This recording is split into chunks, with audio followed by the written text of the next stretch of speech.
I will click some buttons to make us be heard by people and say, hello everybody and welcome to the first Discussing Tabletop of August this year. It's August 3rd. And yes, hello. Neither of us are at Gen Con. Look, I think I've talked about this, that I would love to go to Gen Con one year, but it's just like, as much as it's too much of an extra expense. Like, it was difficult for me to go to PAX East, but I drove there. It was in driving range. And Gen Con is kind of one of those things that's like, it's theoretically in driving range, but it's like, really far outside of normal driving range. That might be like a stay overnight somewhere, and that's just an extra expense. It's over on top of everything. It's a mess. So, one year Gen Con. One day. Yeah, we'll see where I end up in a year or 2 or 3 or whatever. Maybe soon. I'll have the ability to do stuff like that. That's the thing is, like, it's easy for places close to me, and something like, I think it was the difference between, like, when I went, like, twice to PAX South, but I think I also preferred that one over going to something like Gen Con on my own, because Gen Con is so much bigger, and it's that entire thing of, like, you get 1 billion people and you're on your own. It's a lot different than, like, okay, I'm on my own, it's a smaller place, I don't have to worry about being stuffed up and filled up and stuff like that. It felt more casual. It felt a little bit better for like that. I think it's just my, like, I guess, what's the, badness with people? In too much numbers? I guess when I don't have other people with me? I don't know. My weird attitudes and mindset. But, hey. But we do have some news from Gen Con we can talk about.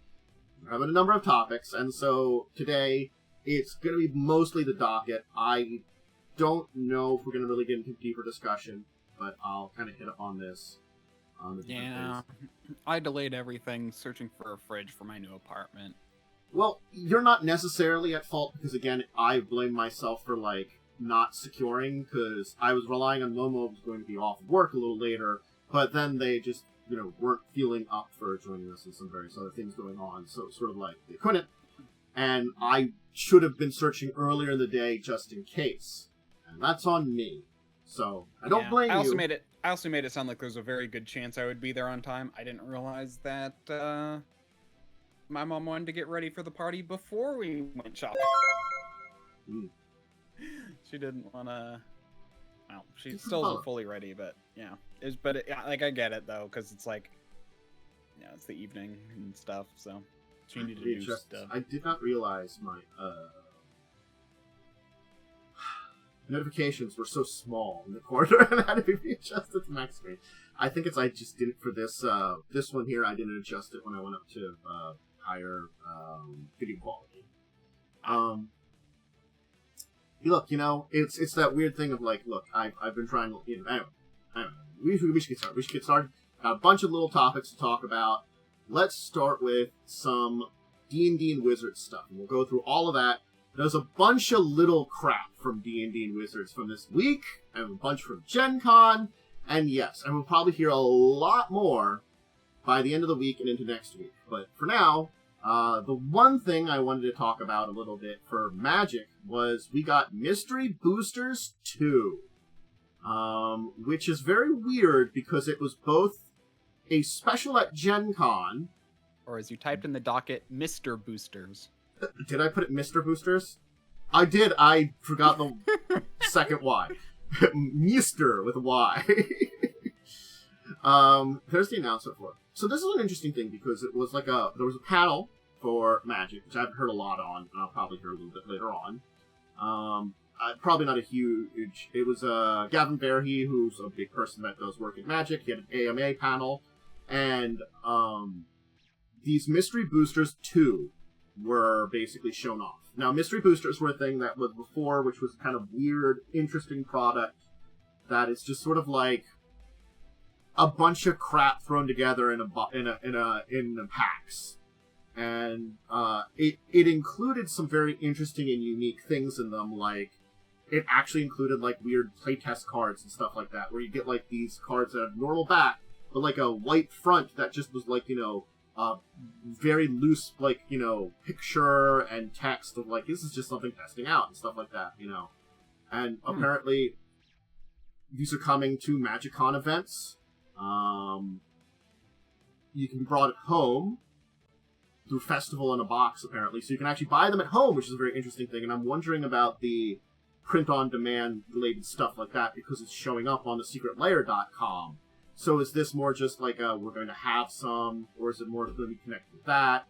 But again, it's this one thing that's been announced, it's out there, and they're like, you know, it's a bunch of random weird cards together from a bunch of different places to make a weird draft experience. It's neat that we're getting another one. They're unusual. The entire, like, sell-at-home aspect I thought was very neat. So you could just... Because, again, like, last time I heard about these, they were just more for events. I really like...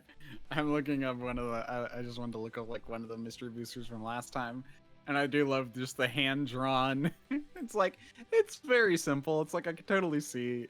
Like, it's someone who has art skill, but drew it quickly, you know? It's again, those are the playtest cards were so silly, fun, and kind of like an interesting thing. Because it's sort of like, are you going to use this in the future? Are you not? You know, I guess it's like, we've seen sets in places where they've done playtest stuff before. Old unsets were playtests for some mechanics. I think it was one of the Time Spiral block, they put a bunch of like weird shit in those. That, you know, ended up being tests for various mechanics. Some of them never reappeared, some of them have. So I think it's another thing that this is a way for them to get, hey, we have some crazy ideas. Play with them and let us know. So this is both a really cool idea in that way, and, you know, we talk about, like, playtest material for things like D&D and Pathfinder and other role-playing games, and you don't get that the same way with collectible card games. Just laughing at all of the placeholder names. I love them. From the last time. Inspirational Antelope, Generated Horizons. Like, these are not the actual names, but these are just like Domesticated Mammoth, Bear with Sets Mechanic. I like that one, Bear with Sets Mechanic. Again, it's just a crazy little thing that, like, certainly speaking, it's definitely they're playtesting a bunch of shit, and, you know, they found a very creative and fun way to do it, which I think is genius, and they can sell it, and people would buy it, and this is the kind of thing that I'd be like, I don't mind them selling the shit. This is selling a playtest in the most creative and interesting way, and I like it. This is good marketing and good, you know, value for them. So, thumbs up for this one. I'm okay with you making money on this one, personally. But yeah. So it's neat. We got Magic Booster 2, and I guess just keep in line with that secret layer.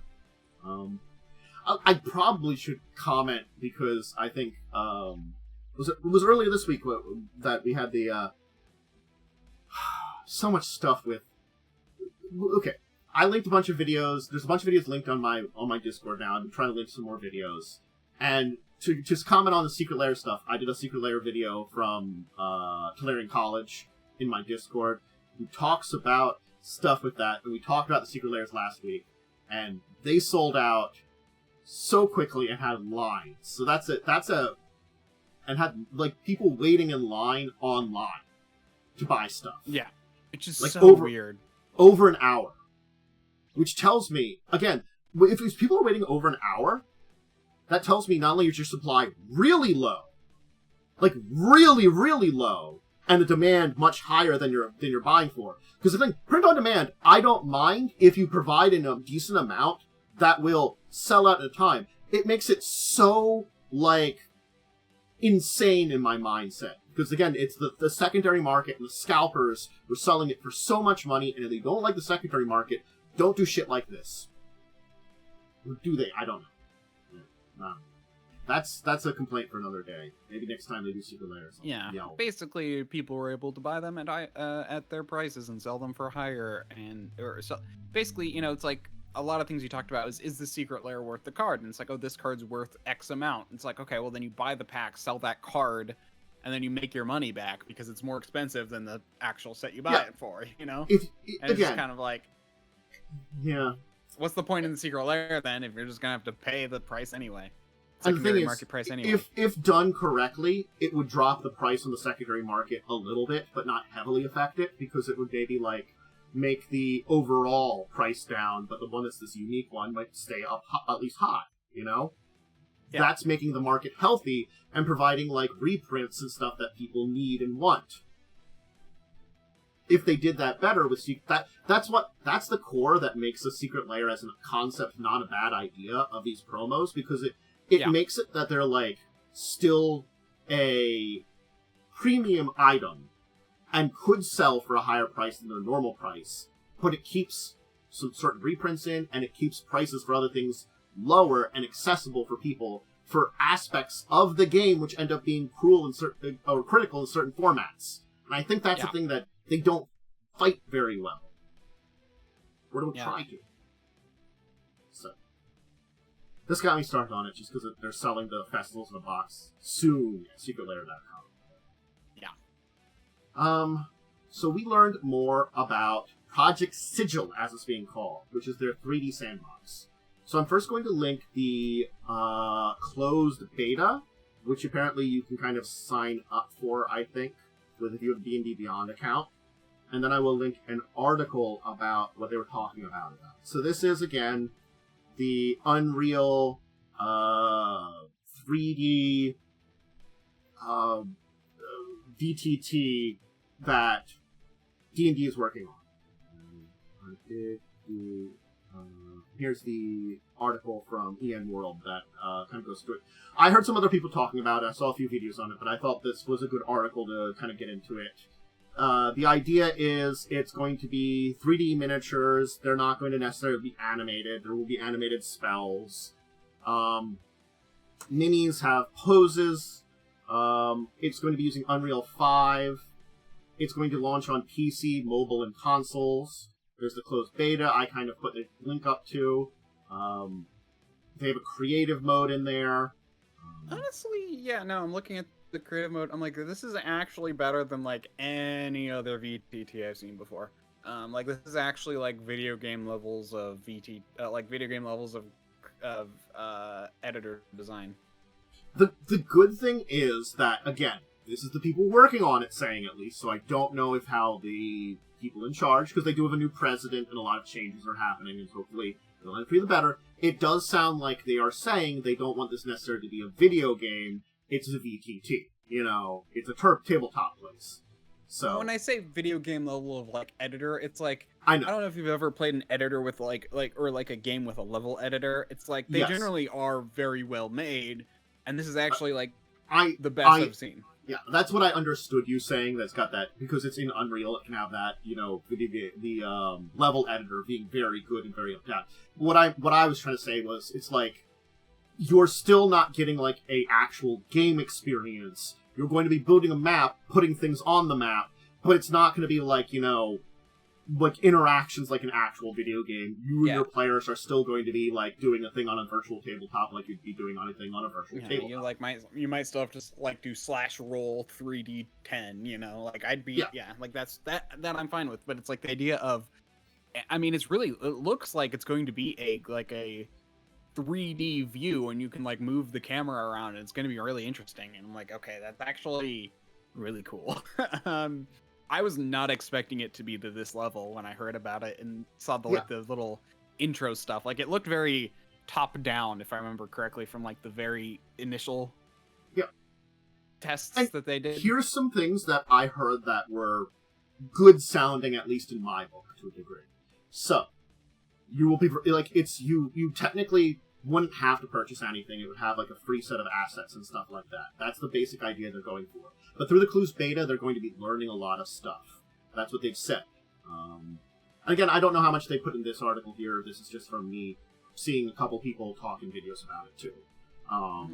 So I think who did a very good video on the presentation? It was Nerd Immersion. So if you want to see his video, he watched the full. He live tweeted. I was going to mention him a little bit later, but I can mention him now. He live tweeted a giant presentation and then did a video about the presentation later on. That was the big D&D presentation. So if you want to get like a full view of that, We're going to be talking about aspects of that, not the full thing. That's why, like, I was just going to mention. The idea would be maybe like, would things like terrain packs or like miniatures packs be something that they want? Because custom miniatures, I think they're kind of trying to avoid those. Like, there might be like loose customizations to certain types of miniatures, but like super customizable ones you really wouldn't have because of they're worrying about like data constraints and stuff like that. You know, if you're making something that's very custom, very complex, it could take up like, you know, it could be so much, you know, size in your file and stuff like that, and that could cause some problems and stability and stuff like that. So they're trying to avoid that kind of thing. So like super custom minis within it, that might not be something we would see necessarily. Yeah, I wouldn't expect that either. I presume like there'd be the thing that I would hope, especially since it's 3D, it's going to make it very hard. I think I'm hoping that they do a secondary marketplace, like or for like secondary creators. Secondary marketplace isn't the right word. A creator marketplace is what I'm saying. Okay, there we go. That's the word. Creator marketplace. Sorry, I was on Magic the Gathering still in my head. Yeah, a creator marketplace would be nice, because like if they're gonna only have their models, we need a creator marketplace for models, because like the fact that they're 3D models, meaning you can't just upload an image. Yeah. Unless of course they do have some way of doing that, but you know, maybe again, who knows? I don't know what it sounds like the beta, which I linked for to, is going to ask a lot of questions to the people and kind of see what is necessary, what do they want to go for, and kind of shape the direction they're going. They have like a framework in place, and it has the details they want to put together for it. Honestly speaking, it looks neat. It might be cool. I'm still kind of in the middle ground of it, you know. Well, I signed up for their playtest, so if I get in, I'll say things. Yeah, kind of see what good, like, again, like, the, like, aspects of it and stuff like that. Apparently, like, it's one of the things that, like, they were talking about is, with some of the people they had playtested that wasn't in the beta, like, their playtesters, they had a mixture of people that were new to D&D and some that were returning people. The new people, the new people weren't asking a certain question, where it was the returning players were, hey, how can I access my inventory? Like the information on the inventory in there. Yeah. So it tracks it in the program, you know. So I'm guessing you do sheets somewhere, but like, you know, a separate like easy access for your inventory. Maybe that's something that people would want. I don't know. It's like you'd have to like look into all the entire thing. But yes, we got Project Sigil. We got some more information on it. Hey, there we go. Yeah. I wonder how much they're going to allow for variant rules and custom rules.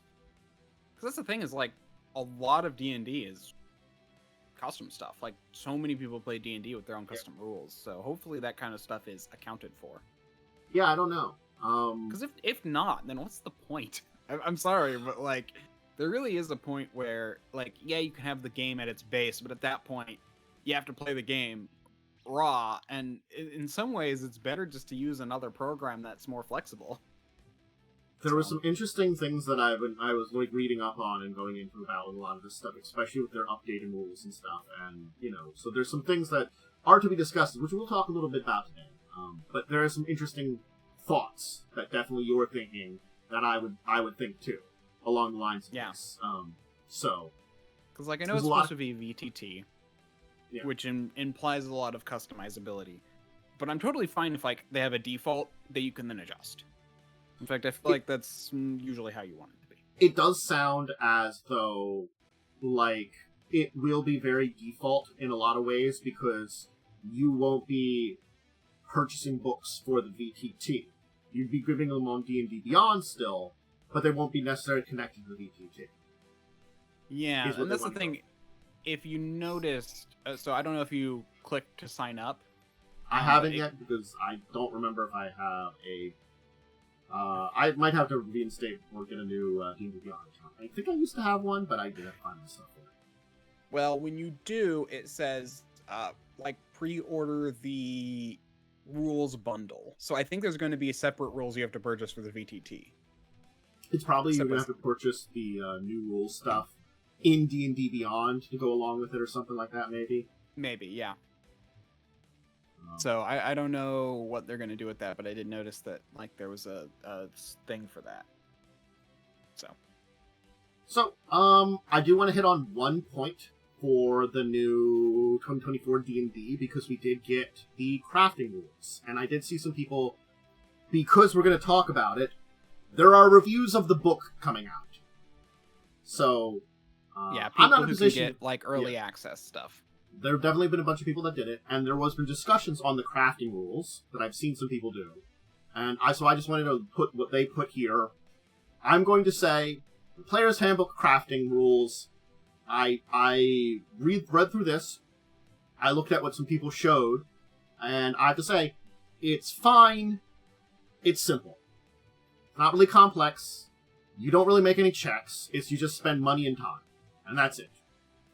Okay. It's not in-depth, there's no special materials, It's just money and time, which I'm not against that kind of simple crafting, but I understand there are people that want more in-depth crafting too. I agree. I'm curious about the time, how long it takes. Oh, days, yeah. Downtime activity in make progress towards playing 10 GP per day instead of 5. Play armor will take you 150 days instead of 300 days, or 75 with the help of a friend. Okay, so you can help people. Yeah.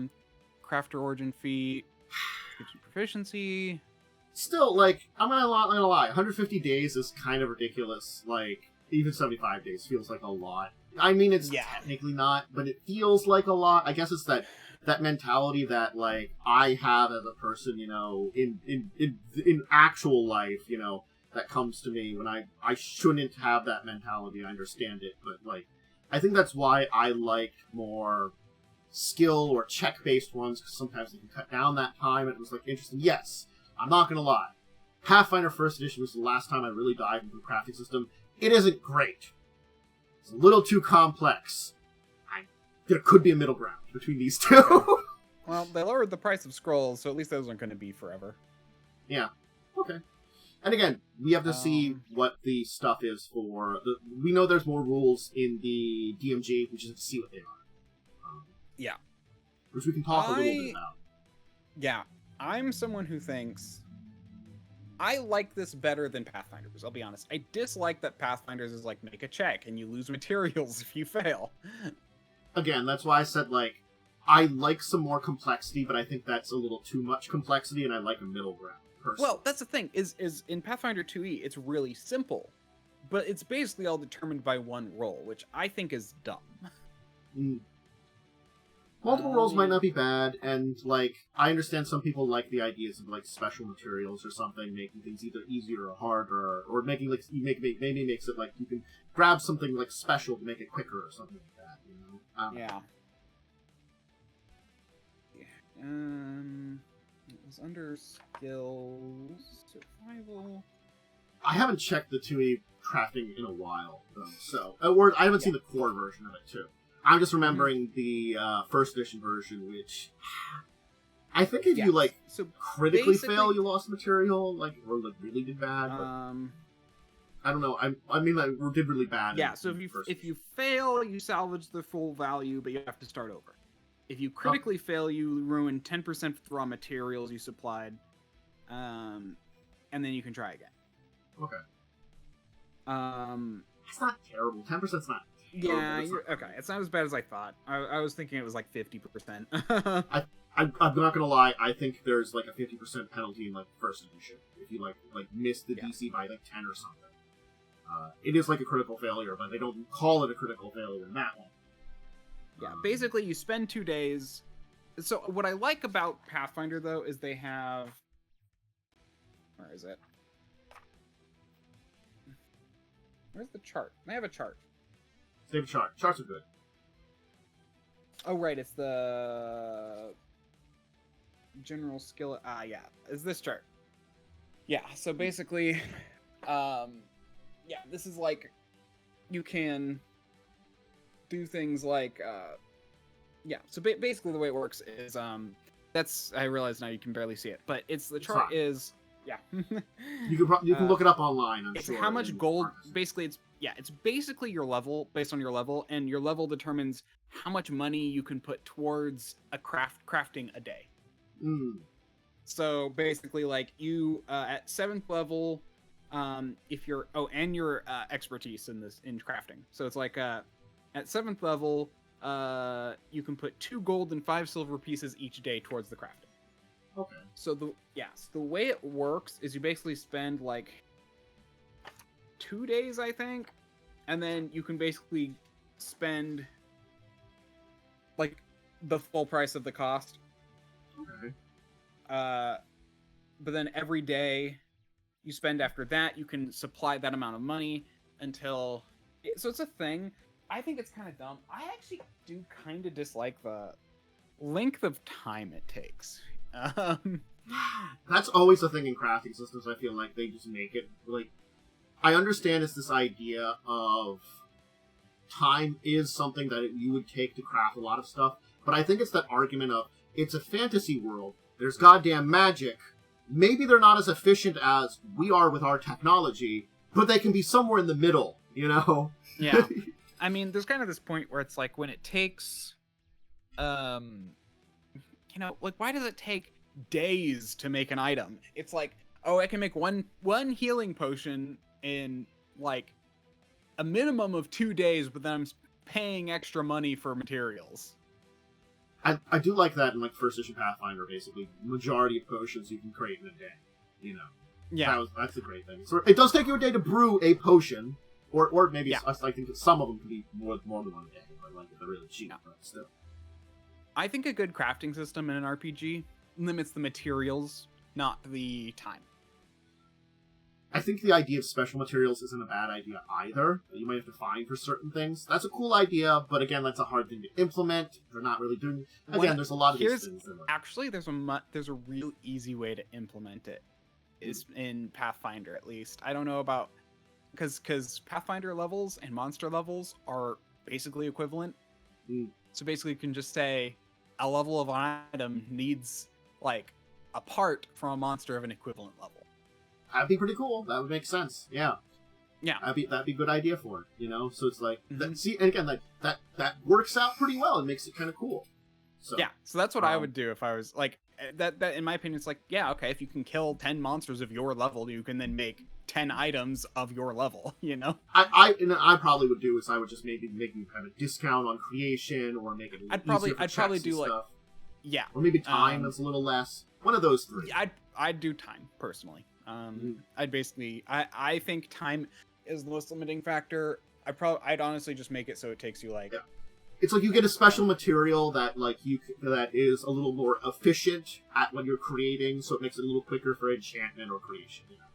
Like maybe like you kill a certain monster and mixing it's got magical properties. If you mix its blood into your ink, it makes the ink work a little better for creating scrolls or something like that. You know, And I think you can do a similar thing with 5e. And in fact, I think people have done it, and I'm sure there's been homebrews and stuff too. No, and I think there even is a suggestion in Xanathars about something like that. Xanathars, which they reference so many times, but also ignore a lot. Yeah. It might be Xanathars. It might be somewhere else I read, but I think it's Xanathars, but I'm not. It's a good chance it's Xanathars. But, so again, the crafting rules, we know what they are, we can look into them, and, you know, they had talked about them on D&D Beyond, so I wanted to mention it, even though now we do have some more reviews and deeper into it.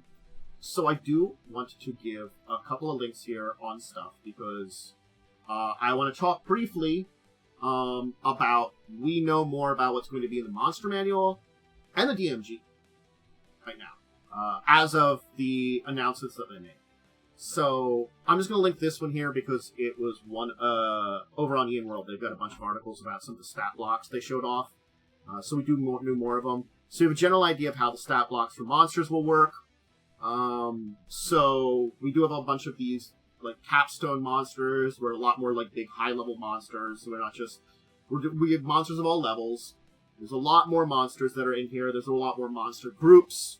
So it's sort of like if you have like bandits, you have just normal bandit, but bandit leader, and you might have like a medium-sized bandit in the middle, like, you know, like an elite bandit or something, things like that.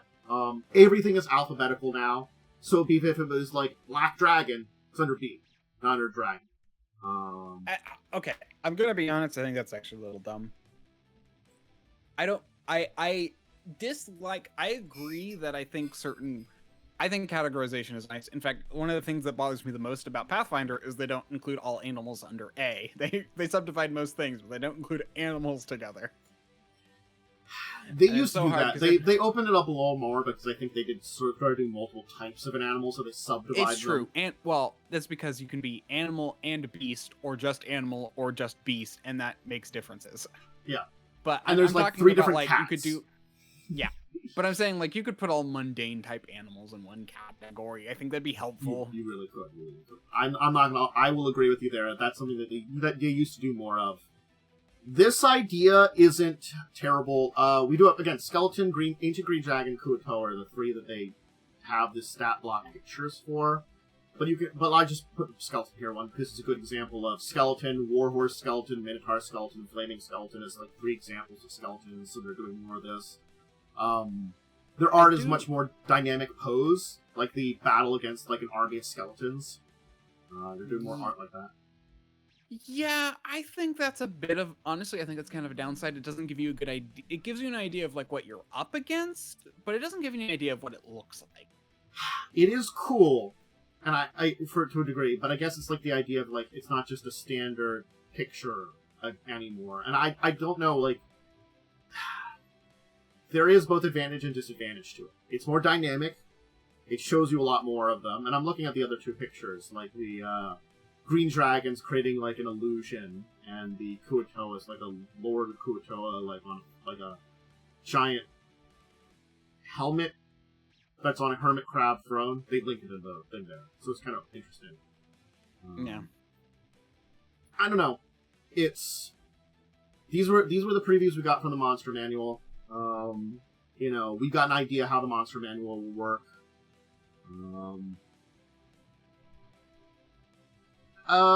It's a lot of the same thing. Oh hey, there is some things, concentration's the same as it was. Damn it.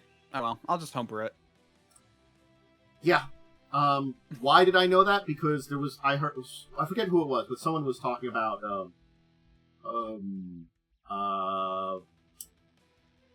spiritual weapon. It's now a concentration spell. Oh, damn it. Yes. Rather than having the excuse of it's too... I actually completely understand why. The real excuse should have been it's too strong. That should have been the real excuse. The excuse they gave is if they're doing spiritual weapons, spiritual guardians, and their own attack, that's 3 different attacks. And I think the comment was, Monk already has 5. If you're going to complain about number of attacks, why do you have Monk with 5? You know, so yeah. They gave a bad excuse for a problem that we could understand if they just said balancing. I don't know why they had to have the other excuse. It was a weird thing to do that, you know. It's sort of like, just give us an honest answer sometimes. You know, if it's a balancing issue, maybe think it, like, I don't know. But, we don't have, there was no articles here, but they did talk about the DMG. So we're getting, like, a decent, easy planar guide. Magic items will have prices connected to them. Wow. Sorry, say that again? Magic items will have prices connected to them. You can buy them. Finally. Like, I can understand what they are going for in 5e originally, but it just didn't work in the long run. No. In a like, they were trying to go for a system where all magic items were kind of rare. But the problem is, without that, GMs have no way of knowing, like, the balance. It's like, because two items of the same rarity are not created equal. And I gotta be honest, there was plenty of monsters that you needed magic items to fight. And sort of like, when you get to that point in time where they need magic weapons to fight these things, you have to either somehow, like, provide them some way. And it could be that these people on this adventure, how do I get them? How do I sign? There's so many questions when you go into prices and things that make it easier. It is both a headache and easier. kind of thing, you know. And I prefer the headache of spending money rather than the headache of how the fuck do I balance this sometimes. And, yeah. There was a few other details I can't remember off the top of my head, but we do have a general idea of there's a bunch more good stuff in the DMG, and hopefully it'll be better, you know. It's going to be more balanced for, like, you know, hopefully teaching DMs how to DM. I think that's what an important part of the DMG is. For people that are getting into it, you have to learn how to do it in there. It's more than just information you need for it. It's got to be that kind of thing. Like a player's handbook teaches you how to play the game. Yeah. Speaking of that, though, I will be showing off the... this is a clip from, I think... Apparently, it's just an image from a couple of people... I think this Nerd Immersion stuff. They're showing off the table of contents. I saw this video on this, when he was talking a bit about this and what was in the book and stuff. There was a couple people I saw talk about this. But basically, we know the table of contents, and I just wanted to mention a little bit, because they reordered stuff in a very interesting way. The playing the game section, which includes combat, is first. So, it starts out by teaching you everything you need to know to play the game and all the rules for combat, first chapter. Which I'm honestly speaking, not against. This is probably a good way of, like, looking at stuff sometimes, because it gives you, this is what you need to know. It's not bad if it's organized well. Then they do... I agree. Yeah. I was thinking about it for a second, and because my thought was in my opinion, you'd want it either first or last, because that just makes it easier to find and look up. Yes. I think, like, you could do character creation first and then the rules, but, you know, usually they spread it out in such weird ways sometimes. Well, usually, like, they do spells last, in part because it's, like, originally because it's just the longest section, so they put it last, so you don't have to go through it all. Whereas, like, but I can understand character creation first, because most people need to start with that. But there's something to be said about being able to look up things quickly. I think usually there's a first chapter that's the playing the game chapter, which is usually really bare bones, but now they're making it like a full... Like, this is the both playing the game and combat and all the basic rules you need to know. All the rules you need to know to play the game. You know? Yeah. They're turning it into a real thing. Okay. After that is character creation, and then classes. And after classes, then of course you've got, it looks like character origins, which are backgrounds. Well, and okay. species. So I'm looking at the actual titles. So they do have Welcome to the Adventure, which is probably that section, which is 2 pages, and then playing the game. Yeah. Okay. Which does have a lot of the basic stuff at first, but then you do get into actions and combat. Yeah. So then you've got 6 to... Yeah, then it's... 6 to about 12. So it's 6 pages of kind of more basic stuff, and then you get into more combat. Yeah. The more important rules. And then you do have a character creation section of basic rules for character creation and stuff like that. The classes, then backgrounds and species, then feats, equipment, spells, and then the appendixes are multiverse, some small creatures, so I guess it's like, you know, companions and stuff like that, and then glossary and index. Yeah, and the small creatures makes complete sense, because, again... Familiars, things like that, you know... And I liked that, if I remember correctly, they are actually including a number of creatures that can be summoned in the actual book with Player's Handbook, so they don't need to ask the GM for the stat blocks. So, yeah. Again, because apparently the embargo on a lot of stuff is, we'll see a lot more of these in the coming days and stuff, and reviews and stuff, and I'll try to keep up with a few of them. I might watch Nerd Immersions, I might watch a couple of persons. There's a couple other people I watch, but he does a pretty good job, so usually I look to him first for a lot of stuff. There's a couple people I look to first. You know, yep. Him and D&D Shorts do a pretty good job usually. Yep. Yeah, so we'll look into more. We'll probably have better discussions. We'll know more information now that we have some things here.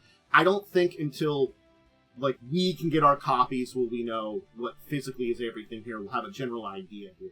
You know, we're on the first step towards knowing what's in this book. And there are a bunch of video reviews and like other things you can check out online if you want to see some people talking about it and start getting an idea, because that review embargo is at least up. Yeah, so we know that the review copies are out. If people are at Gen Con, they can get one of 3,000 copies. The first retailers, apparently, in US and Canada, in Hobby Stores, start getting it on the 3rd. D&D Beyond starts getting their digital on the 3rd. They've actually listened to their breakdown.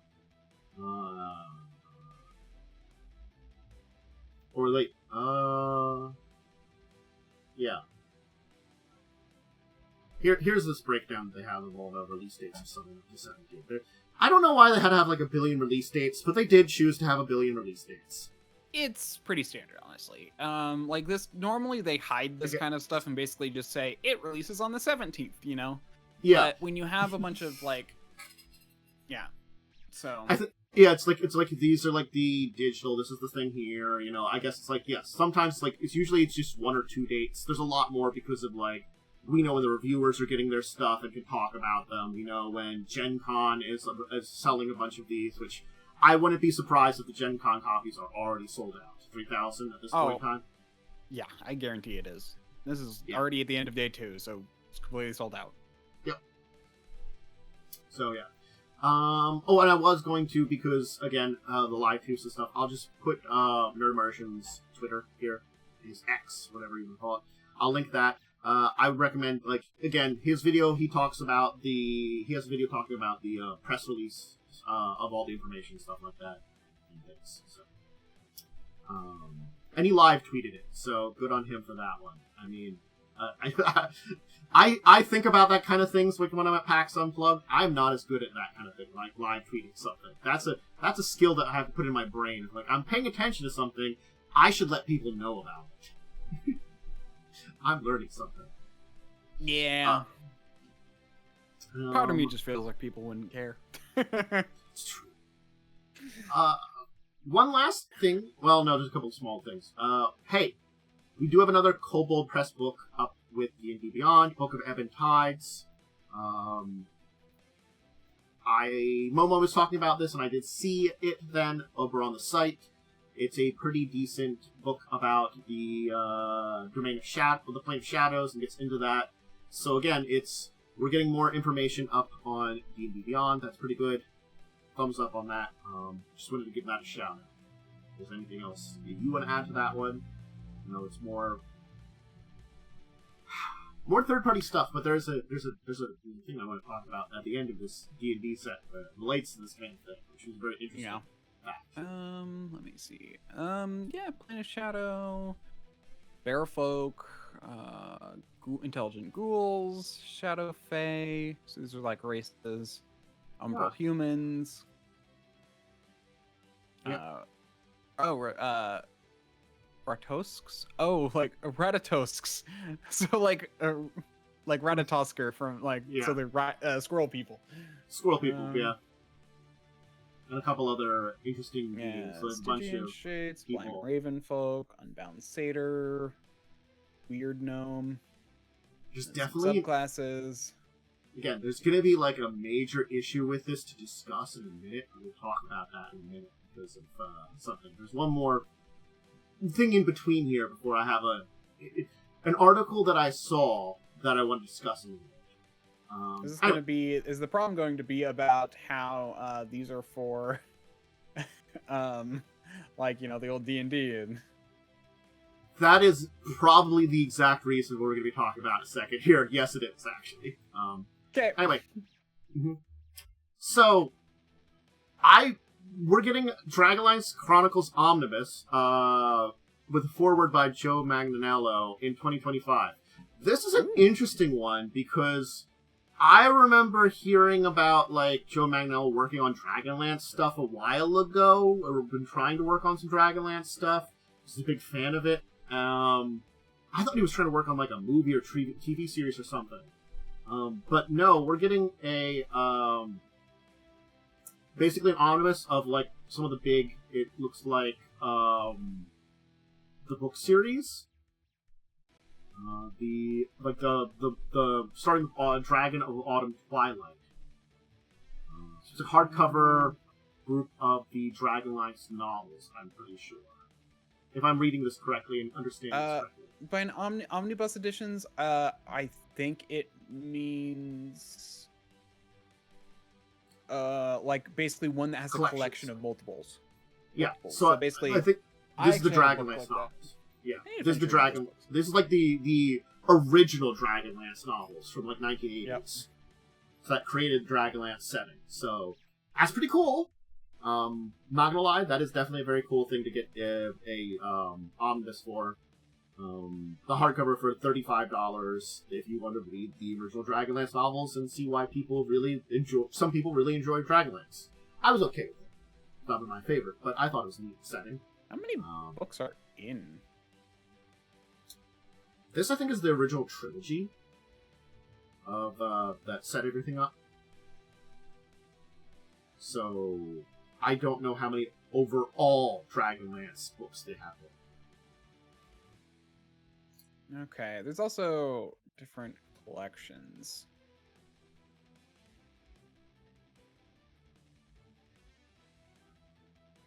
Okay, Forgotten Realm. So Dragonlance. Oh wait.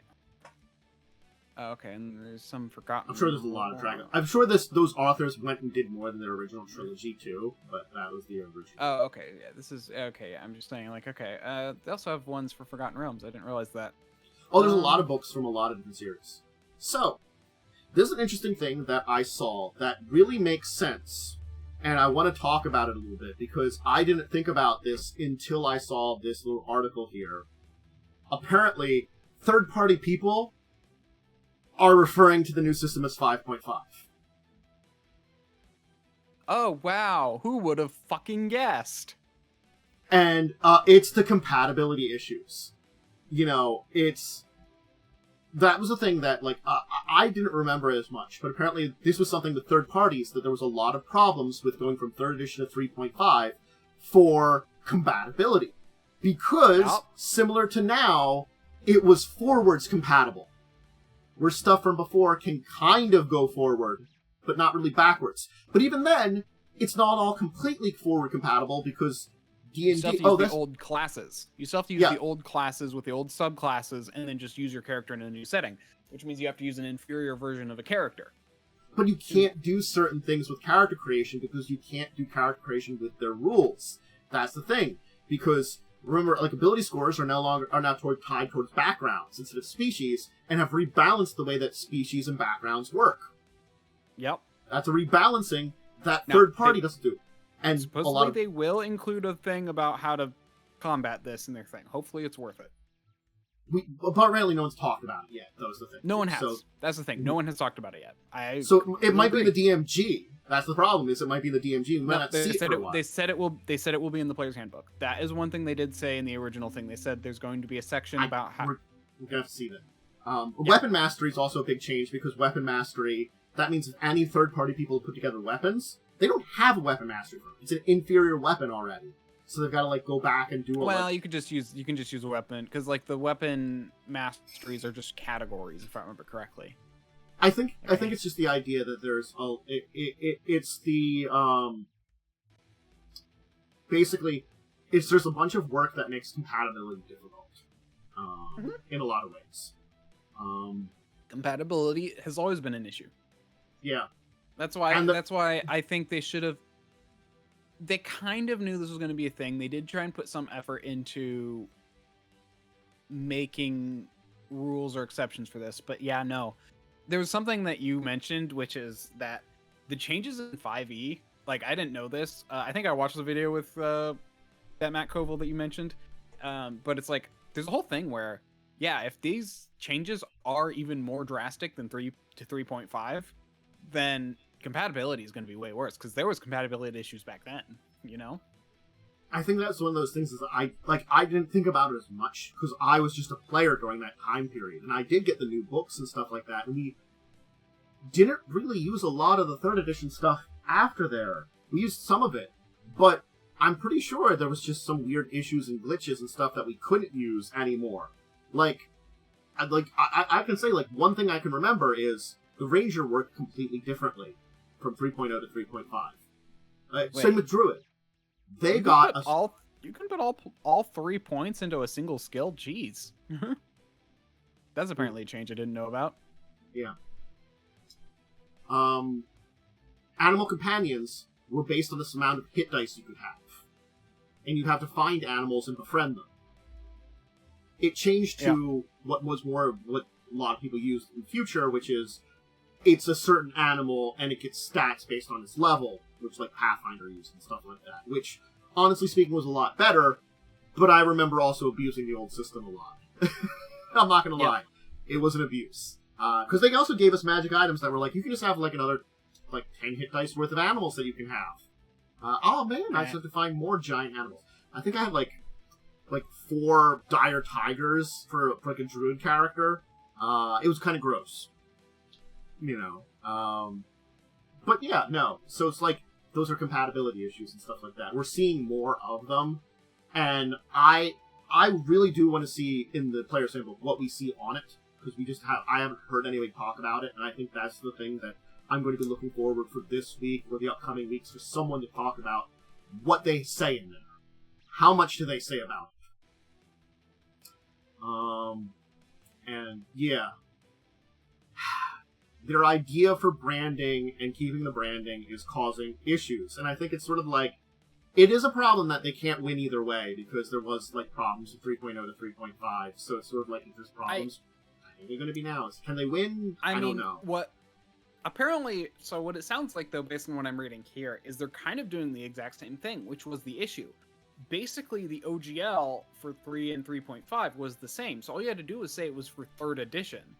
So many things which were made for 3.5 were 3rd edition, and you didn't know which edition it was supposed to be. And I think that's going to continue to be a problem. Mm-hmm. So I think it might be monikered 5.5 at this point in time, just because of all the third-party poop. Because I'm so sorry. Third-party material does a lot more for D&D at this point in time than first-party material. They put 100%. They put out a couple books a year, and so many more are third-party books. Yep, and third parties are starting to identify them as 5.5 compatible. Yep. Yeah. It was an interesting article that caused my thoughts even more on this to talk about. And again, looking as a third-party, looking in the direction of a third-party content creator, I didn't think about that. You mentioning how compatible is that stuff from Kobold Press that's going to be coming out, it's the exact same question. And it's out now on D&D Beyond, but how compatible is it going to be in approximately a month and a half? Yeah. I think it'll probably be fine. It just will take a little bit of tweaking, but that's kind of still an issue for people who want things to work out of the box, because it's actually a bit of work to do tweaking. Yes. I think that's one of those things is... I don't mind doing tweaking when it's easy tweaking, but I have tried to convert certain things before, and if it's difficult to convert, I just don't want to... It's time versus effort. It's just easier to do stuff in the other thing and not tweak anything or convert anything than it is to convert it sometimes. So it's how easy will it be to convert, and how much of it you have to do are questions that are going to be important to ask, and that will make it, how worth it is. I do more fast and loose with converting anyway, so I generally don't have a problem with it, because it generally doesn't take me much time. But I can understand where someone who wants to try and make it balanced and actually puts effort into that, especially if they're trying to do something that's compatible with both and publish it, that's a problem. Yeah. So, we have heard from Paizo at a keynote address. So there's an article on that, on the Paizo keynote address, about what's coming up in the next year for them. So talking about Pathfinder, of course we got Starfinder 2nd Edition playtest going on. I'm going to be running from, now till the 31st. So we're not going to see that out until probably next year or something like that. But apparently the setting book may come in May 2025, give an opportunity to overview the planets. It looks like they're planning for this full release next year at Gen Con, at very least. But they might give an earlier, full Starfinder setting book with all the information on the galaxy as it is in 2nd edition before then. which I don't think is a bad idea, because, we're talking about a second edition for it, and, just coming out with here's the shit that's going on in the universe book early. Isn't bad. And the playtest will be out during that time anyway, so if you want to play it, you can just get that. They talked more about their War of the Immortals that's coming out. Oh, I did forget something for D&D before I continue on this one. Okay. They talked about a few things that were discussed that I heard about. That one thing, we are going to see the Artificer. We haven't heard much from the Artificer in D&D forever. Yeah, they basically made it and then forgot about it. Well, apparently they're going to do it in the new thing. So people that love Artificers, hey. And wait, they so are. It's going to be in the player. It's going to be in the player core, or not the player core, the player's handbook. No, but in 5.5 they are going to put something out in the future that will happen. They're talking about. Oh, okay, yeah. Yes. Same with some other subclasses that were older ones. Like maybe they'll do like Necromancer or some of the other cleric subclasses they got rid of. That were relatively popular but kind of sucked. Yeah. Popular enough pushing. Maybe they'll finally get the Mystic or whatever it was that never really got a good build for it going and just died. Again, I don't mind more classes. They give it's the thing is if you have a class that has a very different flavor and different way of doing things, it's awesome. That's why I'm more gung ho when they're saying hey, we have these cool classes that we've never done anything with in Pathfinder 2nd edition that we're playtesting. They're gonna come out soon. There you go. They're pretty cool. So yeah, we're getting War of Mortals, new classes coming out this October, mythic rules, archetypes for different things, stuff like that.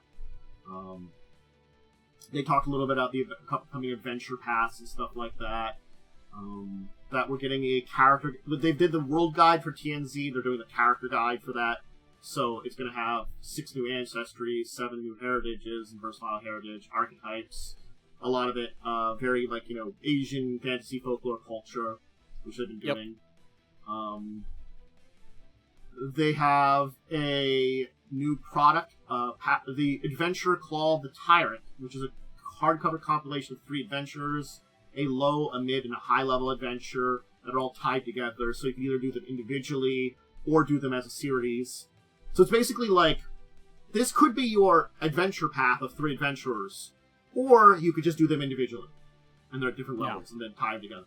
I like that too, because it's sort of it's they did that shit before. They're this adventure is totally tied with the adventure path, and it really kind of wasn't. They're more hey, we're giving you ways if you want to tie them together, but you don't need to. And of course, so I saw the Pathfinder Lost Omens thing. Mm-hmm. And I'm wondering if that's going to be where they're going to reintroduce the Psychic, the Inventor, etc. with the new updated rules. Yeah, because they got the Divine Mysteries book, and apparently that remasters the content from the Lost Omens Gods and Magic book. So they are remastering some information that they feel is very popular, I guess, too. And I'm sure we're going to see a lot more random stuff remastered here and there in books, too, which will probably be good. As they slowly, basically, fix anything they need to fix and tell us what's fine and what's not fine. Yeah, they'll define things. Yeah, it's just what it, because it says Lost Omens Rival Academies, but just the way it describes it as, schools from across Galarian and Worlds Fair-style festival of magic, science, and invention. Which gives them a lot of options for a psychic, that kind of stuff, a psychic. For a lot of the other more interesting, inventor, sorry. Yeah, some of the more advanced, interesting classes and ancestries that are out there. Yeah. I wouldn't say ancestries as much as just the classes, because they do need to revisit because there are, I think, 6 classes that still have not been remastered. Yeah. So. We'll take a look. And they gave an update on the Pathfinder Quest co-op dungeon crawling board game that is coming out in spring 2025. They still need to do the Psychic, the Summoner, The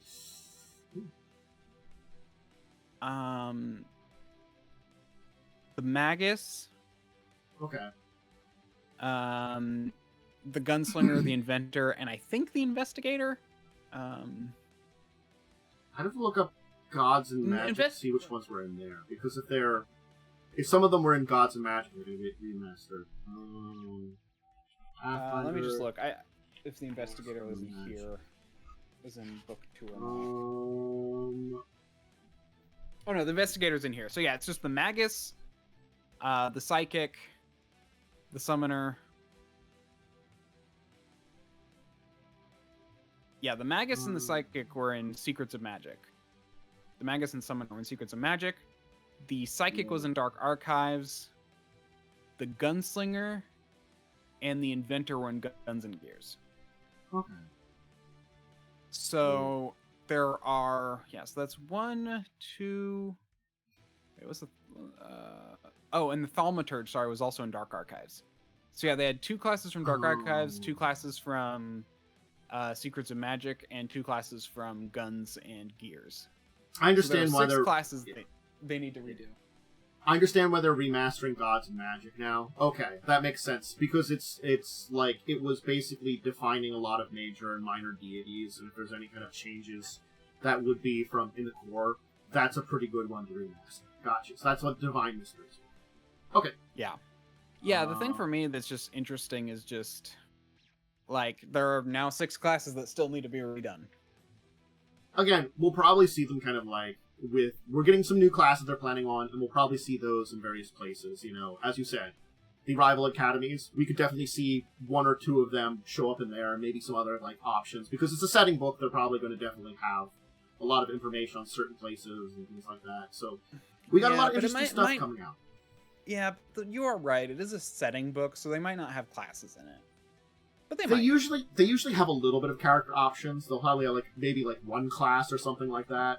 They usually have archetypes. Yeah. Not full classes. True. So we can see what's kind of in there. But it was a good keynote. It's got a lot of interesting things coming out for Paizo. I'm looking forward to all of it. Although I will say, the Magus and the Summoner are probably the 2 that need to be remastered the most because of the major changes to spells. Yes. Basically, it's mostly their spell lists and kind of stuff which kind of change. I think a lot of their mechanics probably will stay relatively the same. But again, it's... We'll see what it is. Yeah, when they got rid of spell schools, you can't say, this uses enchantments, you know? Yeah, so and that doesn't come up as much with them having only the 4 spell lists, basically, now that you have access to, but it might still come up, yeah. It's one of those things is you could probably figure out a way to work with it now, but it's not going to be perfect. Yeah. I feel like it's mostly going to affect some feats more than the classes themselves. True. So, we have a interesting, coming from Magpie Games and Fall Better Games, is Fallen London. Now, Momo pointed this out for us also during the week. And so there was an article about it, so I can give some extra information to it. It's the franchise that spawned Sunless Seas and Sunless Skies, which I've heard of Sunless Seas, which was that's what I think it is. Which was a survival game. Yeah, that was... Okay. Minor fact, because I never saved it. This is one of the first things I ever streamed. Okay. Literally, I did 1 or 2 episodes. This is when I was first testing things out, ever. Okay. So yeah, it's based on the narrative-based games from Fall Better, which were the people that did Sunless Seas, Sunless Skies. So it would be... It's got a proprietary game system which is in development by Magpie, allowing characters to create their own characters drawn in the factions, archetypes, and settings in the city, cutthroat socialites, radicals, academics, and other strange creatures. It's going to be coming out next year, which has the core book, The Secrets of Neth, custom dice pack, and a Game Master screen. And then we'll be having a live stream on the 25th. So, yeah, I'm gonna be honest. This is actually a very cool idea because, like, their setting is more interesting than anything else. Like, it's actually really interesting. Like, I don't know how to describe it, but it's like, I mean, it's just so wild and out there. I mean, there's this whole plot line where it's like you gotta find impossible colors for a person, and it's like people don't actually die unless they like die from something. So you don't die of old age in some of the sea, and it's like you can only die if you. But most people do die, because the world is so dangerous. There's such weird stuff, but it's like, yeah, it's like a whole weird thing. So that's why there's like ghosts and zombies and whatever, because like people just don't die. I haven't played through either of them, but I've heard of them and I've heard good things about the games. So that's why. What's funny is the reason I only did like 1 or 2 streams is because I realized there's so much reading. So much reading. I can understand that. There's a point in time where you're like, there's a lot of reading here. This is hard to do on your voice. So. Yeah, so it's kind of like, and it's like you don't want to just not read out loud, because it's like that's the whole point of the game is what's being said. You know, it's all text. Yeah. So maybe I'll play it though. Yeah. We can maybe chat a little bit about this more after the 23rd, and they have their full information on the project. Maybe we'll know more about their system and stuff like that. Because again, they're saying they have their own system they're going to be using. So, yep. Let's see. Hopefully, we'll see more. Yeah. Okay. So, I wanted to talk about this because, honestly speaking, I'm pretty sure you can just get this now. So, not the physical book, but Modiphius has up on their site 2nd edition core PDF. So I guess if you want to get the 2nd edition Star Trek Adventures book, you can get it now. Oh, awesome. Yeah. You get the PDF, of course, but yeah. Again, maybe if you want to wait till the physical book's out, usually you can get the physical book or pre-order the physical book with the, you know... it's also on DriveThruRPG. Yeah. With the PDFs, so that's something to, like, you know, if you want to keep an eye on more stuff for it, but... yeah, no, I saw that was up there. They also have their game toolkit PDF, which I guess is a fancy way of saying, like, information you might need / GM stuff. It's got, like, a Game Master screen, digital map of the galaxy, reference sheets, 40-page book on expanded material like starships and advice for game masters and stuff like that. So they're, again, PDF of it right now, so like you get a PDF of a game master screen. So it's like, there's definitely like a loss in some of these things for some of these, but they're still helpful. Like the digital map is still a good map and all, you know, stuff like that. But yeah. Those 2 products are up on there. I'm just gonna mention the other one. I won't mention it if you want to check it. Yeah. So. I mean, it's about time I buy it. I've played. I've been very confused every time we've played. Once a year. So I haven't decided if I just want to get the PDF or if I want to wait and get a physical book at like PAX Unplugged, because I'm sure I can find a copy there. I haven't decided yet. Well, I currently own the PDF now, so I could just send that to you, maybe, if you want to look it over. Take a look at it. The other thing that was up on Modiphius that I did want to mention is they are selling some of the series of books for Level Up Advanced 5th Edition, which I'm going to guess is probably just 5th Edition D&D. Even though they don't mention it, every time someone says 5th Edition and doesn't say anything else, it's D&D. So someone else is doing like a different version of the game, I guess. It's a standalone game which enhances the 5e rule set. And they're putting out like a starter box, some adventure guides, and other books like that. So I am assuming that this is just, you know, because they had the previous like book of their advanced version of it. I haven't looked into this. You know, it's another person that did more products and fixed up this. So, we'll level up. Can I find another link to this? Level Up Advanced 5th Edition is a thing. It's not D&D. It's not D&D? Wow. That's weird. Yeah. Is it just Level Up Advanced is just had 5 editions also? Yes. That tricks me so many times because people call it 5e so goddamn much. You know, they no longer, when they stop calling it 5e D&D, the amount of times this has tricked me. Yeah, I'm like D&D. D&D. Like 5e D&D. Just to stop cutting off the D&D because you fucking trick me then 95% of the time. Yeah, it's called Level Up Advanced 5th Edition. There's a cool rulebook for it. It's a whole thing. And that's what this is for. Thank you. Okay, so they did have their own things. Mm-hmm. Because they like in the description here that enhances the 5e rule set that you know and love. That's why also like when I was reading up on this, because he just mentioned like that kind of stuff in there, which is just if they said like the Level Up Advanced the LUA or something rules that you know and love. Instead of 5e, call it A5e, which is apparently how you abbreviate it. Oh yeah, A5e, the A5e rules that you know and love. You know. Yeah. Thank you for continuing to confuse me. Anybody that publishes this stuff. Anyway. You know, Vampire 5e, A5e. Let's just call it 5e for sure. The Vampire 5e, at very least, on a technical note, could theoretically be the 5th edition. Maybe. So could the Werewolf. I'll give you those two.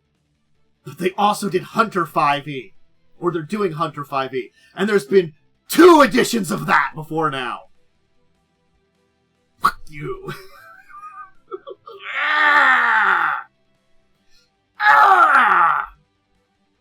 This is why they call it 5e. Because they get me with this stuff here and confuse me, and they get you to buy it, and I know it's the reason behind it. I can't complain about the game. I honestly they might not be. I'm saying they might not be doing it. I'm blaming the other people, like the werewolf and the vampire people, because they're technically 5th edition, even though they've never called it that. Well, it's just they're just paired with the 5th edition of the other 5th editions. That's why they're doing it. I know. And I know people have 5th editions and stuff like that actually too, but I'm just saying, like, you know, some people are doing it for marketing, and so it just muddies the waters, you know, shit like this, you know, that I get confused sometimes.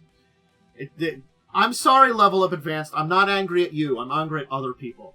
You have all your right to have your 5th edition game. I'm glad you have a starter book set and like a adventure guide and all these other books that came out in the Modifius New Arrivals. I just would they have a monster book too and a treasure book and stuff like that. So they have a bunch of books for it out there. Yeah, the core ones are give me 1 second. Yeah, the core rulebook, monstrous menagerie, and theological figures and magnificent monsters. I think it's like the core 3 books for this.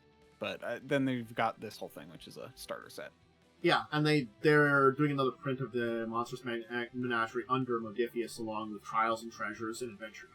So, I don't know if they were doing stuff with Modifius before. I couldn't find it very easily. Oh yeah, there's Trials and Treasures. Yeah, no, actually, I don't think, because the group they're under is EN Publishing. Yeah. So I don't know why. So they're working with Modifius for some reason. They've done stuff with them before. They did the modern action role-playing game, or the now, the new, and the old. They're those action role-playing games that I think we talked about for a while when they put those out. So they've done some stuff before with them. I guess they had put out Level Up Advanced separately before, because as they said, it was 2021 when it was released. So I assume because those came out in the last couple of years, and we talked about them, that maybe they partnered up with Modifius for some of their publishing stuff, because Modifius does a really good publishing job, and, you know, it's very good distribution stuff, so honestly, it can make sense that someone's found, like, oh, hey, these guys will, like, you know, sell us through their site, and, you know, help us with publishing and putting it out. for maybe a decent deal or something like that. They have channels and stuff like that. So. Yep. Yeah, they're good they're good, well tried and true tested. I mean, I found it funny that the Solasta, the people who made the game Solasta, like their setting for 5e, D&D 5e was published through Modifius. So, I'm going to link this. It is a RPG bundle on Humble. That was from Free League Press and Alchemy VTT. They're putting together a software bundle, so if you are into Alchemy, there's a bunch of stuff now that you can get a Humble bundle for. A lot of Free League stuff. Yeah. It's a pretty good amount of things here I was looking. A lot of their Morkborg, Ginyu Zero, Coriolis, Tales from the Loop. Dragon's Bane. Dang it, I literally just got that during a sale recently. Right. Well, this is the stuff for Alchemy VTT. This is the digital stuff for them all their material on Alchemy. So sort of like if you want to play all the Free League games on Alchemy, this would be the great place to do it, and you'd be supporting some charities and stuff like that. So, yeah. I'll have to look into that. Look into Alchemy VTT. Yeah. Because I do know that Free League would partnered with them. I remember. So yeah. Yeah, I remember that now. Yeah. Oh yeah, that was the one that didn't have a mapping system. Yeah. It was weird. It is supporting Direct Relief is their main charity. So if you want to look into that, that's a charity that you'd be supporting. Again, that's always a good thing to know if you're Humbles. This is a combination of things. It's not always bad, even with Humble and stuff, to check what charity you're supporting. So keep an eye on it and know a little bit about it before you're supporting.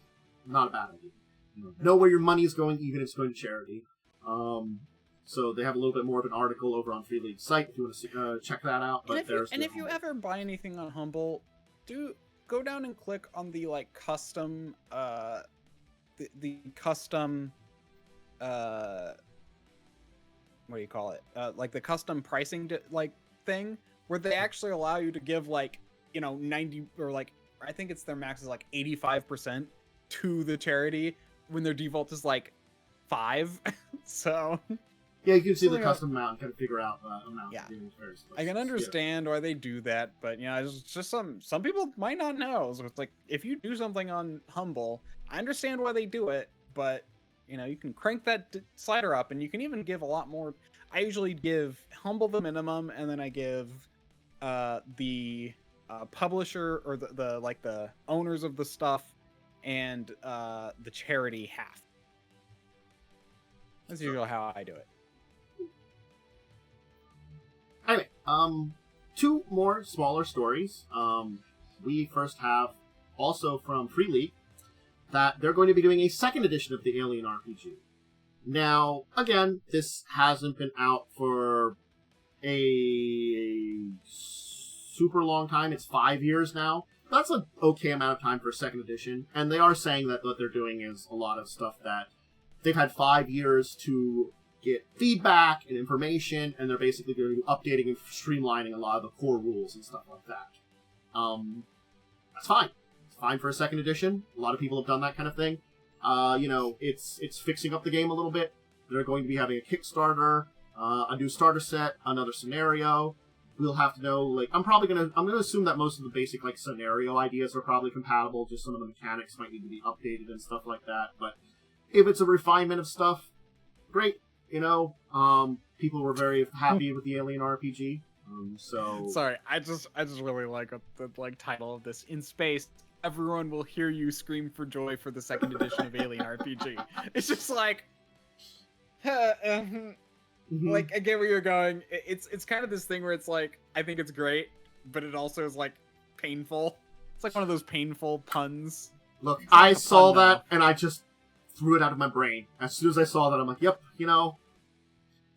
I'm in it for it, but I've done those kind of jokes before. But also, I'm like, man, I've done those kind of jokes before. I'm sorry. They're bad. I know they're bad. I like them, though. Yeah. I think you can link to their upcoming page for the Kickstarter when it launches. Yeah, you can. You want to check it out. They've got some. Not a lot, but you can keep an eye on it. So that'll come up soon. They'll have a Kickstarter for it. You know, as I said, they usually do a lot of those and stuff like that. It's good promotion. Again, I'm also not against Kickstarters for kind of version of promotion, initial funding, and stuff like that. A lot of times, generally it is a good way to gauge interest in something. Yeah. Like, and you know, just because some weird person decided to buy the $500 thing for a weird sticker that they get shipped to them, you know, like, you know, I think it's still like good. It's like most of the time you're only at most like $5, maybe $10 more than like the price it will be, you know. Yeah. Again, I think it's the just thing to help fund it. I think the thing is that nowadays Kickstarter comes in like more than one flavor or Kickstarter type things. You definitely still have your small person trying to get into it and like giving an idea, hopefully getting it out there, getting produced. That still exists. But you also do have a lot of ways of like, hey, we're doing this kind of special thing. We're getting people that like get special deals to begin with to get our initial funding and support out there, and a little bit of like advertising. It's why like for something like Steve Jackson Games, I don't really complain about them putting Munchkins up there. I don't think they need to put the Munchkins up there, but I don't complain about it because they usually offer that for a good deal. I might complain about that one just because, like, wait, really? Like, they know people are going to buy those. To a degree, I do. Look, it's kind of one of those things. Is like, I both can complain about Steve Jackson Games doing it, but I can't also because other people doing the similar thing that might not be quite in Steve Jackson Games positions, but close to it is kind of that kind of thing. Like, you know, it's hard to draw the line. I agree, but I don't know. I feel like that's a little bit like where the interest is clearly there, though. Like. Or the interest is clearly there and you're going to make money no matter what is kind of just a PR stunt. Yeah. I guess that's fine. Yeah. I mean, some of those that they did like the Shakespeare Munchkin, which was really out there. I understand that one. But if you're doing like Marvel or Batman, that's a little out there. People like that one. Which surprisingly, we haven't heard a lot from Steve Jackson Games. But I did see like a press release from their like president who's like, hey, yeah, we've been quiet this past year because we've been kind of like righting our ship and getting some stuff together. Expect big things next year. And I'm like, look, man, I hope you come up with some great ideas for next year. I don't know what you're doing. More Munchkin and GURPS probably, but honestly, if you come up with some great ideas for it, thumbs up. I like GURPS. I never want to play. I never want to actually play the game, but their supplements are actually really stupidly well thought out. Like, I actually own several supplements for like things like I own one for like space creatures, for like how to develop space creatures. I'm like, their system for it is like surprisingly just overly thought through. Yeah. I'm like, I love this. We have two more tiny topics to talk about for the Triple T's. First off is I have never played it, but I've seen it and I know about it. The Talisman board game. Apparently, they are Cubicle 7's making a TTRPG based on Talisman the board game. Again, it's one of those ones I've seen around. I've kind of seen some people play it. I really haven't sat down to see how it's played 100%. But, you know, I'm not against people finding a cool IP that they think they can build a TTRPG out of and doing that.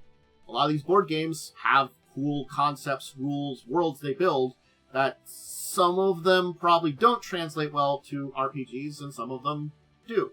And if the people here think they can develop a RPG based on the stuff from Talisman, well, power to them.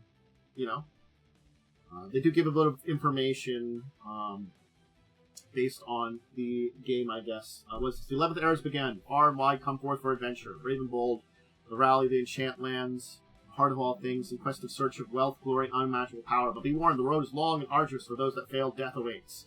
It's an adventure kind of setting, it sounds like, in this stuff. There's probably more details that, like, you know, if you had the Talisman board game, you get. But, you know.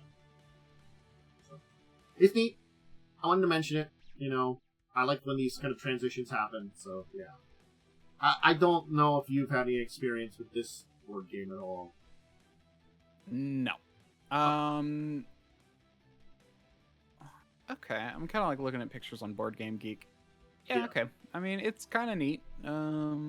I've seen the picture before, the box art, but I have not seen it played at all.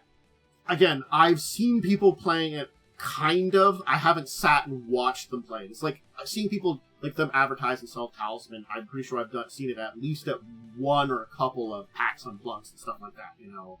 Where you're like, that's neat that they're doing that there. I'm not sitting and actually watching it or learning how to play. I'm gonna have a lot of time for that kind of stuff. Alright. You know, I wasn't going to do it, but we haven't done one of these in like a year or two, and honestly speaking, it's fine, but I wanted to mention it because Usaoploly is still doing shit in the background. And today, we have Trivial Pursuit, Grey's Anatomy. I don't know if there's enough questions about Grey's Anatomy, or who knows that much stuff about it, but if you're a fan of it, you okay. My mom's mostly caught up on the series. So it's like, here's one of those weird things about it, is, was there enough Grey's Anatomy to have 600 questions about it? Yes. Yes, there is. Okay. See, that's one of those things that, like, I'm not completely aware of for that. Like, I can't... How many seasons have there been? Or are they done? Are they still doing it? They're still doing it. Still going. Really? 21 seasons. Jesus. Okay. Shit. Like, okay, that explains... Okay, then, hey, you know, this is definitely not my wheelhouse, but I can definitely see plenty of people in their wheelhouse. And it's one of those things, like, I usually stop by Usaoploly more for, like, their random other neat board games sometimes they have, and they'll have a lot of these, you know, like, things. But, like, this one, you know, I felt like we haven't had a shout-out for kind of the stuff. They do watch stuff like this over at Usaoploly. There are 420 episodes in total. Yeah, okay, I can see 600 questions. That's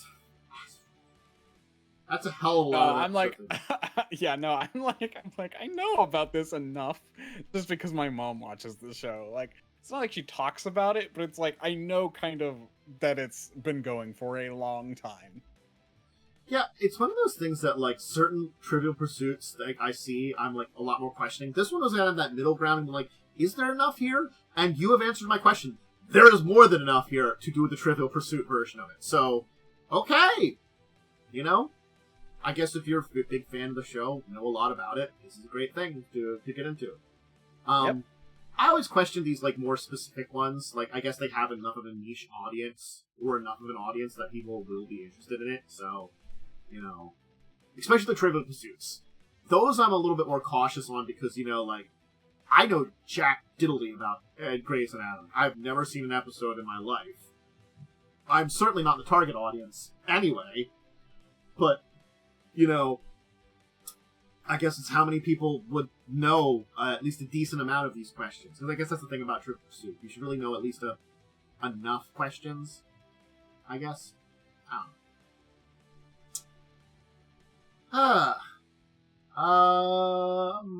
I guess we've gone for like an hour and a half, and we already started later, so maybe we'll call it there with Trivial Pursuit Grey's Anatomy, where I learned it's a crap ton of episodes of it that exists.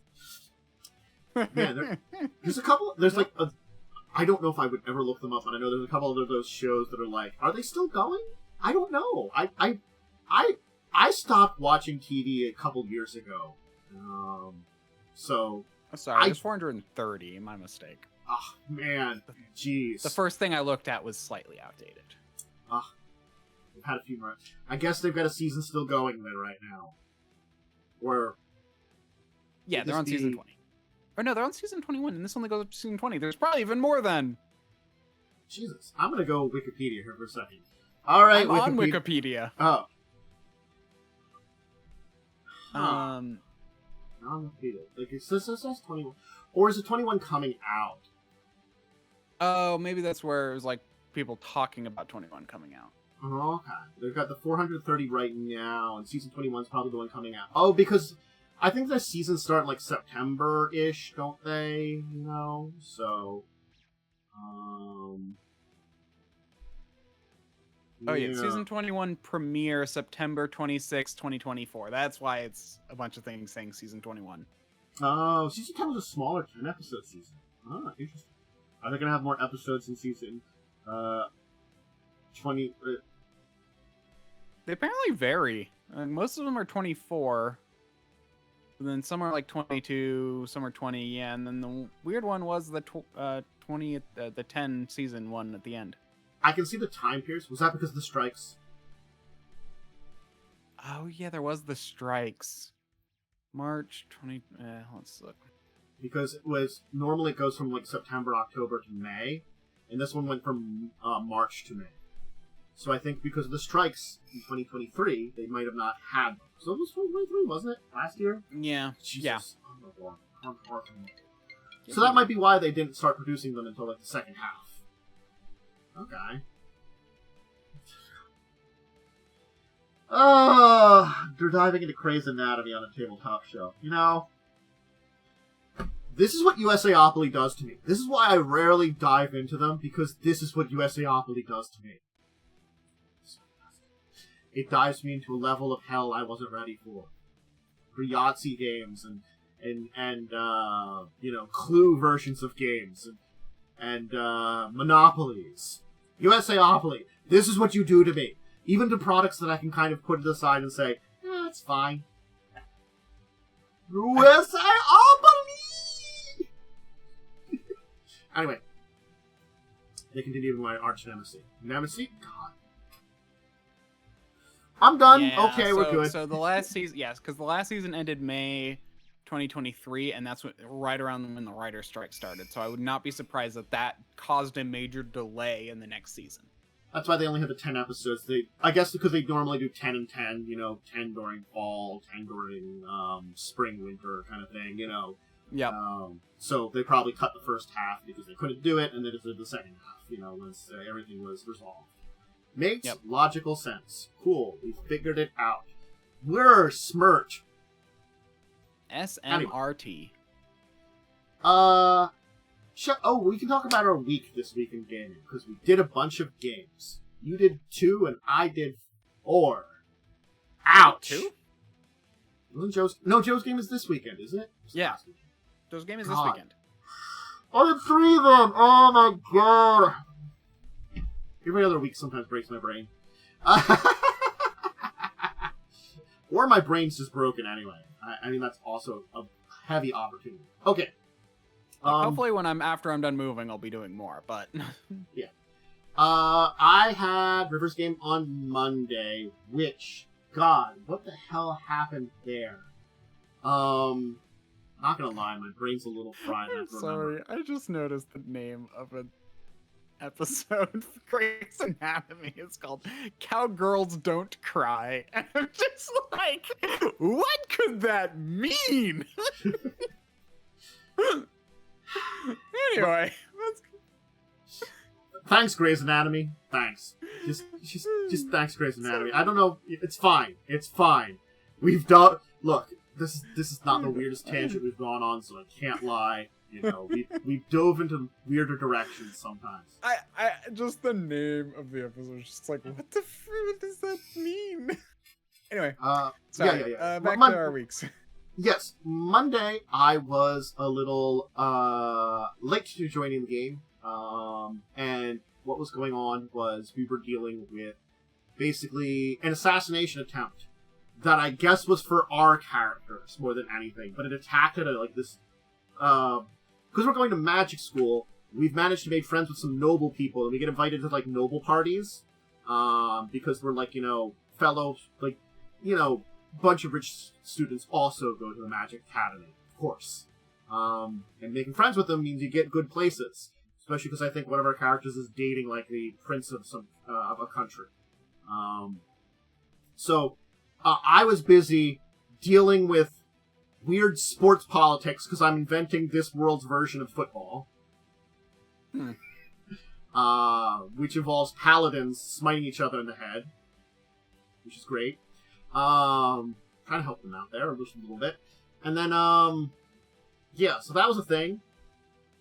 And then, there's a bunch of assassins were defeated, and we dealt with the after effects of that, and then did some, time in between, downtime kind of stuff, which is pretty simple.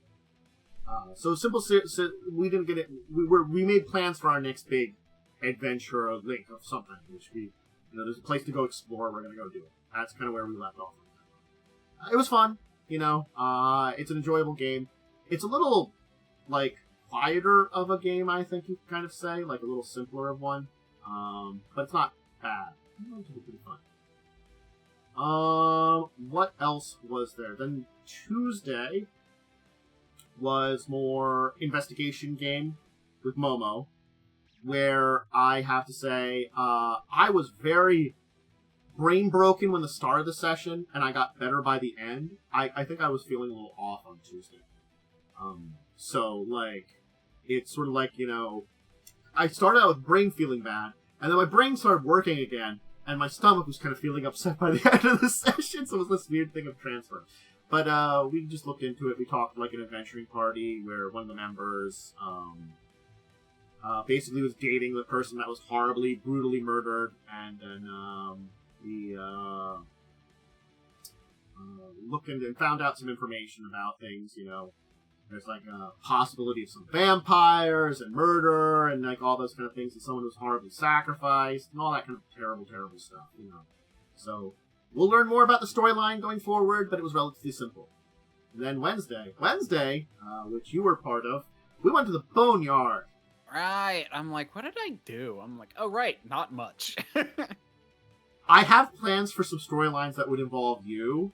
But this is very much I do not mind at all, honestly. Yeah. Like, I did not mind having a day where I've been doing so much this past week that I did not mind just kind of listening and enjoying and commenting and making quips. Yeah. Basically, went to the land of the dead, had it all in adventures, basically talked with a demigod and made a deal with them, for some stuff, and then, like so many of you, Momo got an opportunity. Well, Momo's character, Ivona. Ivona has an opportunity to go in like a direction for like possibly more power and strength. Basically, all of you have basically been given kind of interesting options to, except for Tavel, because I don't have anything for Tavel, and Tavel's not as around as much and missed a bunch of things, and that's why Lynn's been on. Great. But basically everybody that's like the main four have been given opportunities to basically give up a section of your humanity for power that might be able to help you kind of like, the humanity kind of in quotes, like mortality. That's a better word for it. It's like, I think most people are only maybe human-blooded, if not at all. You're not at all. I think the other three that are like partially human. That's it. Everybody's partially human but you. I'm literally not a humanoid. Yeah. You're very daggering. Maybe get some dagger powers or something in the future. That was talked about. Yeah. But yeah, so it was a very character-driven story moment. There'll be interesting choices for Ivona in the future based on it, and I will have more of these kind of like cuts that I'm planning out that will logically make sense in the story. But basically, it's sort of like you'll be contacted, like, hey, there's something going on that you can get involved with, Turns out with teleportation and like sending spells, if something comes up that needs your help, you can be contacted for it. You go on adventures and then come back. So, I thought it was fun. It was a good session. I'm not gonna lie. It turns out sending Condis in with Ivona ended up being a pretty great idea, because he asked some great questions and ended up being like a great side character to be with Ivona during like trying times. So that was very fun too. I can't think of anything else from this week. Can you? No. I talked about some tabletop. If you want to check out those videos, go do that. It was Ron from Dark Sun. I did a video on Wyverns, or Wyvarens now, because you're in the game. I finally decided to do one on it. Skeletons next and Voyage. Wait a second. Hold on, I might need to make a correction about something earlier. Level up Advanced 5e might actually be related to 5th edition. That again, the language in the one thing sounds like it could be like it's its own thing originally based on it, probably taking like the core stuff from it and making something different. So it could be like the core rules just adapted. Yeah, it's kind of yeah because like I'm looking and it's like it has. I'm looking at like a monster stat block from it. Because I was just kind of curious, and yeah, it's got all of the same language and systems of 5e. Now, there are some odd things like maneuver DC. Don't know what that is. So, again, it sounds like what they did is it is very 5e related, but not 5e. So I don't know if they're calling it 5e because they have 5 editions. They do have 5 editions still. But at least this... I don't know. I don't know! It's a confusing mess of existence. Anyway. Yeah, they have, like, a lot of the same stuff, so... But I think there's some differences, so it might be, based off of 5e. This might be why it's called Level Up 5e. Okay. I'll look into it more. I'm actually kind of curious. I kind of want to buy it. Yeah. Just level the best and change. I'm just trying to look up some stuff to see about the information. Just trying to find. They have a website. What's weird is they have a core rulebook, which does make me think that it's its own thing. I don't know. It's this weird position for it that you were kind of right for talking about it for when you saw it, but the thing is more I read up on some of the stuff is like they say the 5e rule set, and every time people mention that, it sounds like D&D. And that's why I was kind of going along with that, kind of thinking about that. Yeah, the weird thing is that on Drive-Thru RPG, it mentions that it's 5e compatible, like it's compatible with 5th Dungeons and Dragons 5e. So, but it seems to be also be its own rule system, Level Up Advanced 5th Edition. Maybe it's its own rules originally based on 5e with a 5e core. That could be it, because if I look at like the sheet here, because I'm looking at the character sheet, I managed to find that it is very 5e. There's a proficiency bonus. There's all the basic things, death saves, but there's a bunch of different aspects that seem to be added in here. So maybe what it is it is its own rule set now, but the very core of what it is 5e. Maybe. Yeah. They kind of started with that. Because they do like mention like they've got a lot more. They've got the skills look the same. They've got the same. They've got 3 passives. They mentioned 4 passives, like passive stealth, passive insight, passive perception, are directly on the character sheet. Some of the other like things like maneuver DCs and stuff like that you talked about. I don't know. It does again like. Call it Advanced 5th Edition, so maybe they're talking about for that. Yep. Give me 30 seconds. It's the confusing nature of a lot of the current advertising along with this kind of stuff. It just gives me a headache. Because again, as I said, sometimes it is really based on 5e D&D. Sometimes it's really the 5th edition of it. Or sometimes it's marketing things as if it's a 5th edition, aka the World of Darkness stuff. You know, the technicalities work, but they still suck.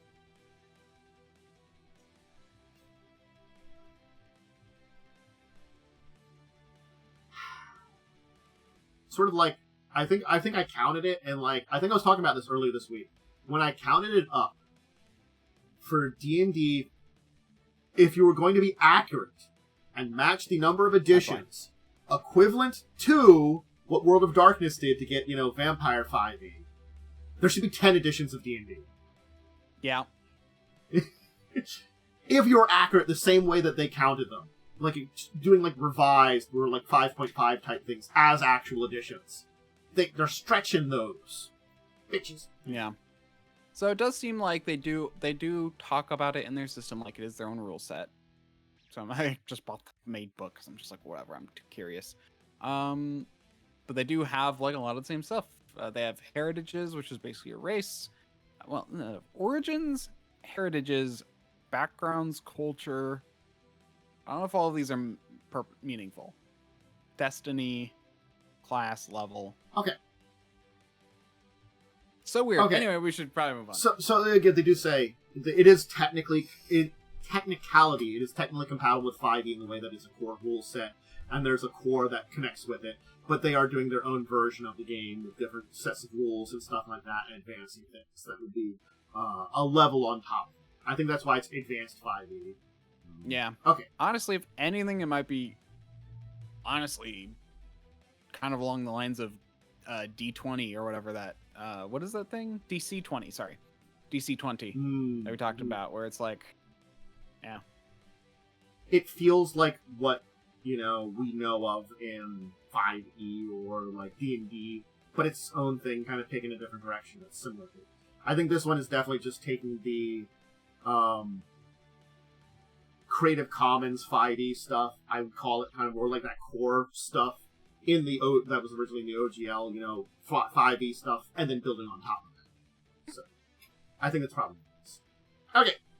Yeah, we'll leave it there, though. You've had something to shout out?